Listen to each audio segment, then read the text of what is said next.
Lee, Steve Bunin. In the aftermath of the tragic findings of the Free Report, namely that Joe Paterno and the other most powerful people at Penn State enabled the raping of young boys in the football facilities and, quote, repeatedly concealed critical facts from the authorities, so many questions remain. Leaving aside the impending civil litigation and criminal prosecutions, what will happen to the Penn State football program, to the Joe Paterno statue at Beaver Stadium, to the Joe Paterno Library on campus? Those are some of the questions we'll try to answer today. ESPN college football reporter Joe Schadt has been in contact with the NCAA. Joe, does the NCAA consider enabling of child rape on campus a lack of institutional control? You know, Steve, in a letter from NCAA President Mark Emmert to the president of Penn State back in November, he literally did say that the top tweets on the air throughout the show.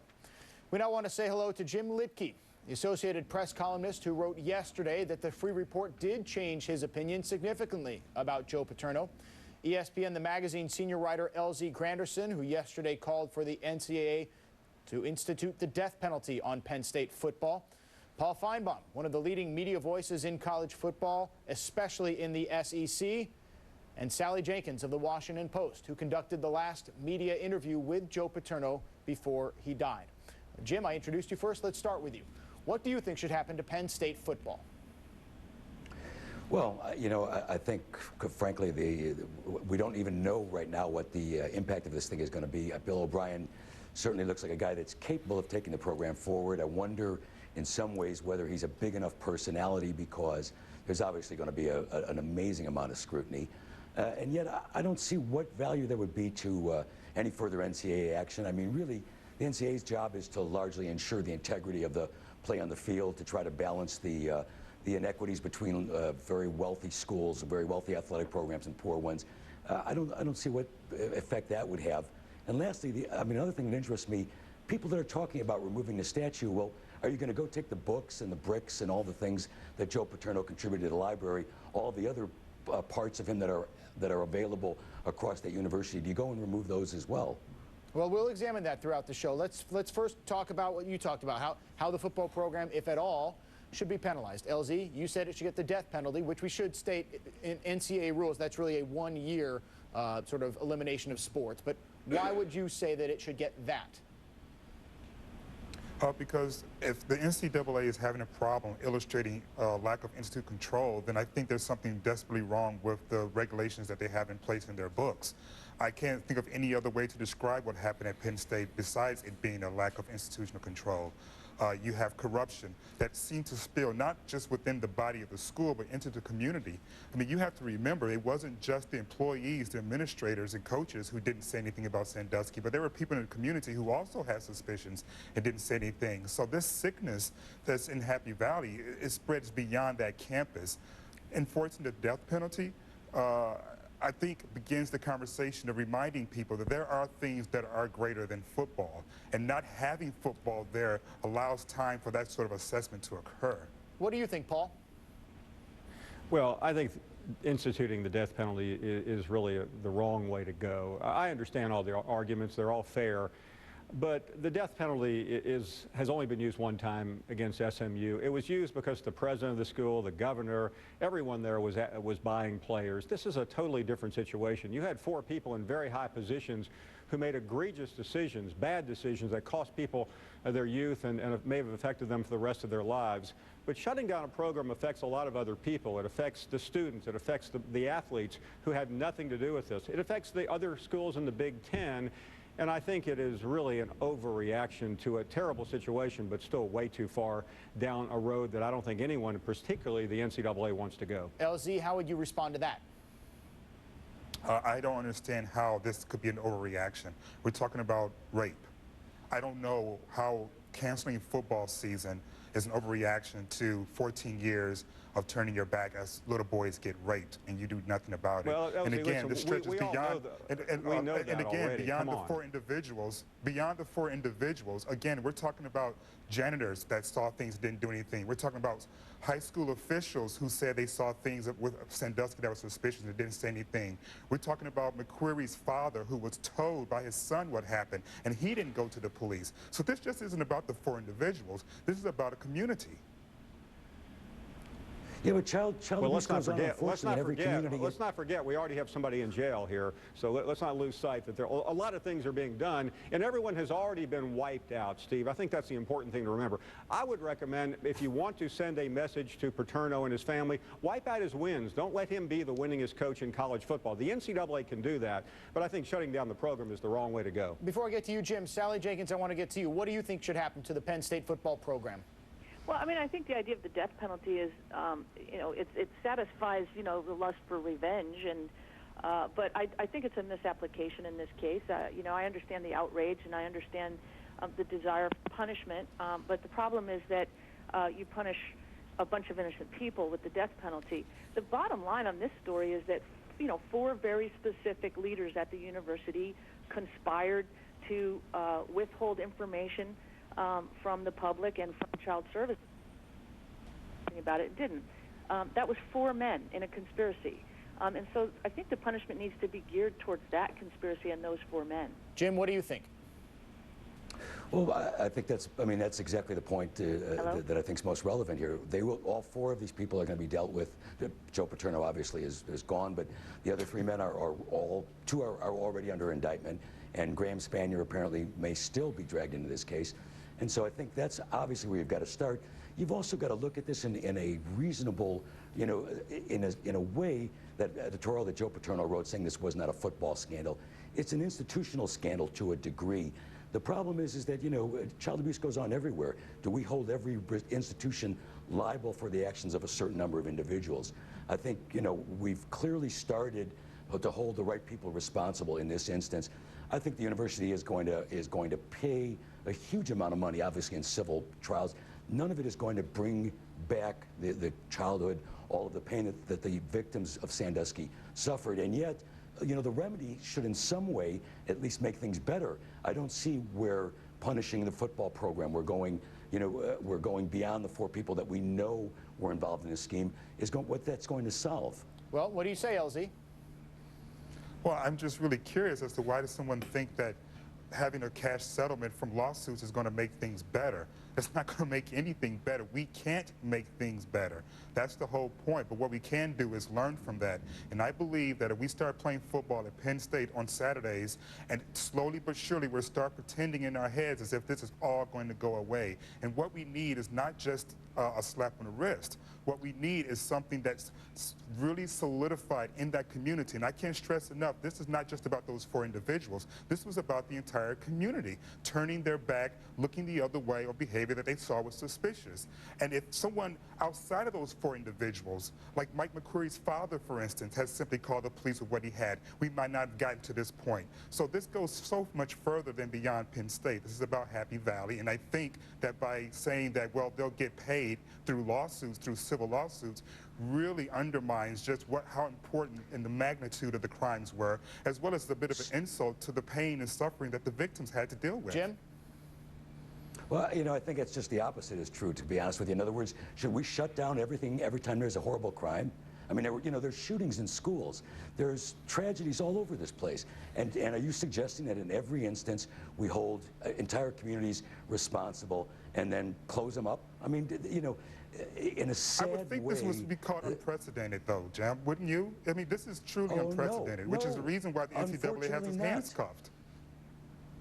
Well, you know other schools that have allowed rape to happen on their campuses? I don't know this for certain, but my guess is that you could find similar crimes, unfortunately, as I said, almost everywhere in the country, almost any week of the year, unfortunately. And you know, we try to do as best we can to A, provide some justice, B, provide some sense of relief, even though, as you correctly pointed out, you're never going to give back what these kids have unfortunately lost. And yet you still have to do your best to move on after things like this. You know, I think to dwell on it is not going to actually to be to anyone's benefit. Paul Feinbaum, what do you think is the solution? Well, I don't think there is a solution. I agree with one thing LZ said. This is an issue that is bigger than the people involved. But Steve, I think we need to look at ourselves, all of us right now, because I think we're all complicit in one way. For way too long, we enabled Joe Paterno. Whenever someone brought up the fact that he was getting too old, he was losing a sense of reality, we all said Joe should have the right to go out on his own. I realize a few people didn't agree, but every time somebody tried to raise the issue, we all fought against them, and I think that's what happened on that campus. I think that's what we can learn from this. This is applicable to every campus in the country. That that absolute power corrupts absolutely? Absolutely, and I think that's what we have. That's the lesson we have to learn from this, as opposed to wiping out Penn State football for a year, which won't wipe out Penn State football for a year. It will wipe out Penn State football for a generation. If you look at the SMU case as your model. Each of you gentlemen have talked about these 4 people who were in power. Tim Curley, who is facing felony charges, he has pleaded not guilty. He is still the school's athletic director. He's on administrative leave, but he still holds that position. LZ. What do you make of that? Slothfulness. You know, I don't understand several things. I don't understand why he still has his position. I don't understand why the statue is still up. And I don't understand why the NCAA feels as if his hands are tied, even though it's known about this since last fall. Again, it just feels to me, having been in sports for a long time and seen a number of athletes and institutions become so beloved that they're able to get away with anything, it seems to me that there's just a hesitation to want to properly address this because of the love that people have for Joe Paterno. And I understand there are a lot of things about him to admire, but you can do one single act, or you can be involved with one single act that can derail all the years of good work that you've done. And I think this is one of those unprecedented cases that we have here, that this individual who you know, is beloved and has done a great deal, and I feel for the Paterno family, but to turn his back on little boys being raped on his watch, and I'm going to say it like that, I'm not going to try and flower it. It's little boys being raped on his watch, and he turned his back and did the absolute minimum. And I can't stress that enough, the minimum. And because you think about that, I don't understand why there isn't a much more rapid reaction or response to the type of punishment that needs to be happening here. I want to mention we've lost Sally Jenkins on the phone. If we get her back, we're going to certainly come back to her opinion. Jim, let me go back to you. What do you think is the proper way to move forward? If you were in charge, if Penn State said, all right, Jim Lichtke, you get to decide what happens, Board of Trustees, Tim Curley, the AD, the program itself, what would you suggest?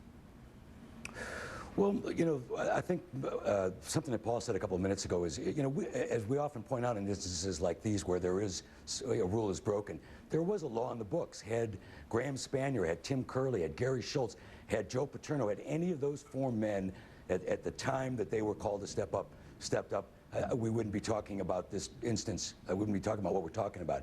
If I were Penn State now, I think I would take the lesson that LZ did point out. In other words, we did allow Penn State in particular, but all of us in a sense were complicit.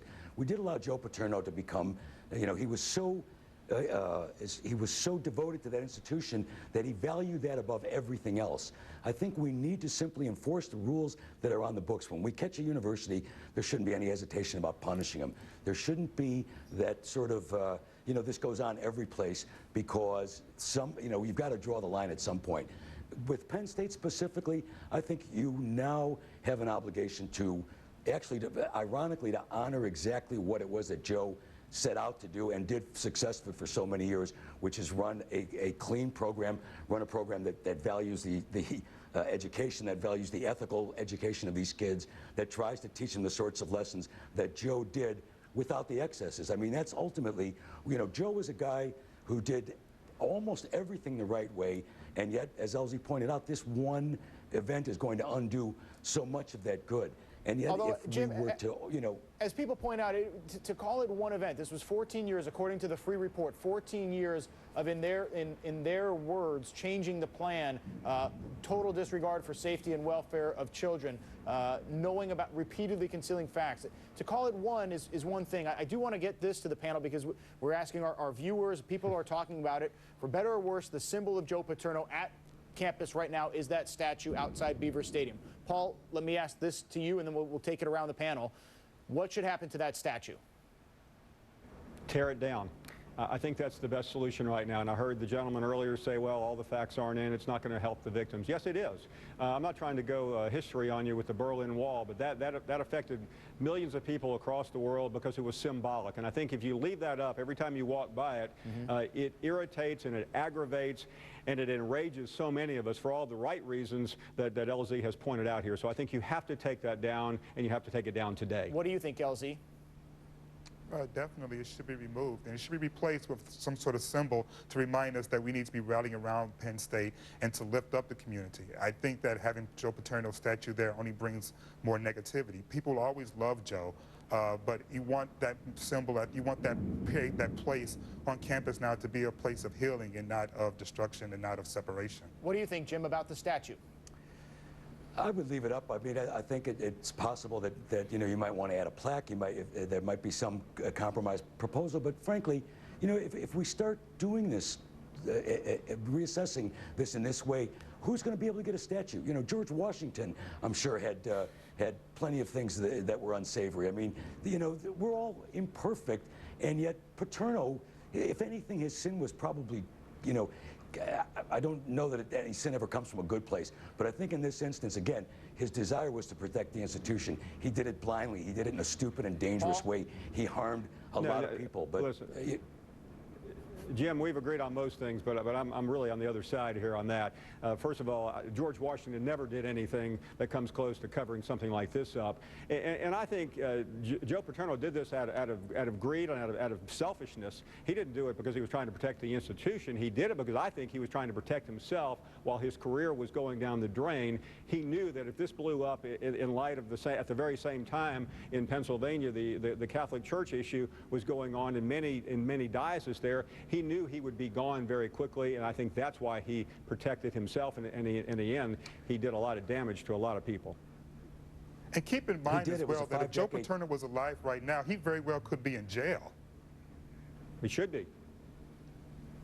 Jim, well, how about that's that? a very fair point. How do you respond, Jim? Well, I think, you know, people need to take responsibility for their actions. I don't think there's any question about that part of it.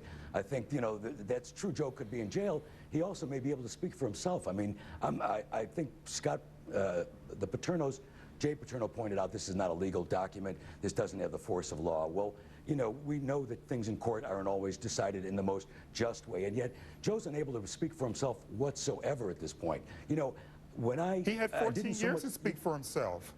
Jim, he did speak for himself. He lied to the grand jury. That's how he spoke. He committed perjury over and over again. You know, at the risk of I don't want to parse disputing that right now. Go ahead, Jim. Well, no, the conclusion is actually Louis Freeh's. It's not Joe Paterno's. We don't have Paterno saying that he lied to a grand jury. We have Freeh concluding based on the available evidence. Well, Jim, do you think he was telling the truth? No, I don't, and that's what I wrote yesterday. In fact, yesterday to me removed a lot of the doubt from Joe's legacy. Okay. You know, at that point I was willing to say, when I first got to Penn State right after the indictment, my feeling was there's a rush to judgment, let this stuff play out. I believe what I read in the Freeh report yesterday. I do believe Joe's liable. I do believe that all of those things obviously were wrong in the most venal sorts of ways. You know, it was never excusable. The question was there something more to the story? We don't have Joe's version. I'm willing to accept Louis Freeh's. I don't believe it was wrong in any substantive way. And yet, Paterno lived 84 years. He was a coach for 50 years. 40 some odd of those years, he did almost nothing but good. I don't know that you can throw away the totality of a life, even. Well, we don't, and again, that's what I'm saying, be careful. You know, we want to rip down the statue, and we want to do all of these things, and yet, the kind of closure that I think some of us would still like is never going to be there. Right, I think you have Jim, to make judgments. We're running short on time. I just want to give an opportunity for LZ and Paul to get in. We'll give you guys about 20 seconds each. Paul, we'll start with you, and LZ will finish with you. I mean, I just think we have to quit propping up Joe Paterno. I mean, we saw what happened at the end of his career. I mean, I don't know what he did prior to that. I respected him as much as Jim did, but to me, the Joe Paterno legacy has been torched and tarnished and is done. I think everyone is done with him. LZ, I'll have to apologize. We're actually out of time. We appreciate all of your time on Outside the Lines, gentlemen. We'll have you back on soon. Thank you. Outside the Lines.